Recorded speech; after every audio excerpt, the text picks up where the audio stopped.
বাবা সবাইকেই ক্ষমা করব, কিন্তু তুমি তো আমার সাথে অনেক দিন ধরে আসো, একজনরে আমি ক্ষমা করতে পারবো না, এটা কিন্তু আমি পারবো না বাপ, আগেই তোরে বলে রাখলাম। আমি বললাম কি সাংঘাতিক কথা, কি অপরাধ তার? কয় আর বলিস না বাপ, এমন একটা কথা দিয়া আমারে এমন কষ্ট আর এমন অপমান করছে, কলিজাটা ছিদ্র হয়ে জায়গায় চলে গেছে, এর আমি মাফ করতে পারবো না, যারাই মাফ করি করি।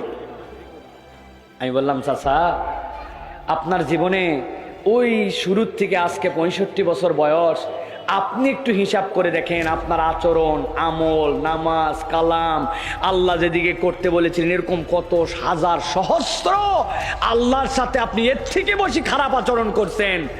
আল্লাহ এগুলার একটা যদি ধরে রাখে আপনার জাহান্নামে যাওয়া কোনো ব্যাপার হবে না, আপনি ডাইরেক্ট জাহান্নামে যাবেন। তো আল্লাহর এতগুলা অপরাধ থেকে আপনি মাপ যদি পেতে চান, দুনিয়ার একজনকে আপনি মাপ করতে পারেন না, এতগুলা মাপের জন্য আল্লাহর দিকে মুখ ফিরালেন কেমনে আপনি? ওই মুরব্বী হাউমাউ করে কেঁদে দিচ্ছে, ঝরঝর করে কেঁদে বলছে, বাপ এইভাবে তো কেউ আমাকে বলে নাই, যা আমি ওই ভাইকেও মাফ করে দিলাম, আল্লাহ সাক্ষী, আল্লাহ তারে আমি ধরে রাখলাম না, আল্লাহ মাফ করে দিলাম। এই যে মাফ করে দিল, আল্লাহ চাইলে এই কারণে যেই বান্দারা বান্দাদেরকে মাফ করে দেয়, আল্লাহ তার অপর সব বান্দাদেরকে তার গুনাহ যা অপরাধ সব মাফ করে দিবেন। সুবহানাল্লাহ। এটা আমার কথা না, এটা হাদিস থেকে প্রমাণ আছে। নবীজির একজন সাহাবী